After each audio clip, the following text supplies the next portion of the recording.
কোন শাড়ি রে কি আরে না কিস্তি লেগে আইছি ভাবির কাছে। কিসের কিস্তি না কিস্তি নেওয়ার বেলা মনে থাকে না?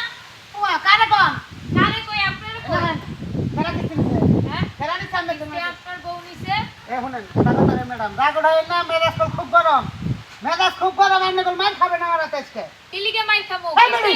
কিস্তি নেওয়ার সময় মনে থাকে না? ওমা আর বেটি। দেওয়ার সময় কি কালা করে থাকেন? হ্যাঁ হ্যাঁ বেডি কি চাপা বলে কি চাপা করছি? আমার কাছ থেকে 1 লাখ টাকা উড়াইছে কিস্তি, ওই কিস্তি দেওয়া লাগতেছে। কেন উড়াইছে? নাইলে ম্যাডাম কইতেছে আমারে চাকরি থেকে নট আউট করে দিব। আপনি যদি চাকরি নটা উঠায় আপনিও যদি নটা দেন আপনি যদি কেউ আমাকে বাইরেও যান তা আমার আপত্তি নাই বুঝলেন নাই কি কিস্তি নেওয়ার বেলায় দিতে লাগে এম কিন্তু পুলিশ দিয়ে ধরাই দিমু কারে আপনারে। কে নিয়ে ধরে দিবে এই যে কিস্তি দেন না?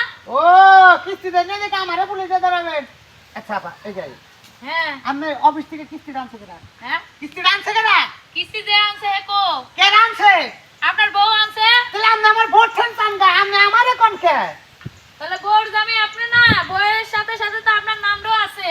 জামাই আমি আগে আসছিলাম এখন জামাই না কি জামাই আমি আগে আসছিলাম আগে ছিলেন আর যাই ছিলেন হ্যাঁ। ওইখানে নাম লিস্ট আছে, হ্যাঁ নাম লিস্ট করে গেছি, ওইভাবেই টাকাটা দিবেন সুন্দর মতো। আরে আপনি বুঝতে পারছেন না আমি কি দিয়া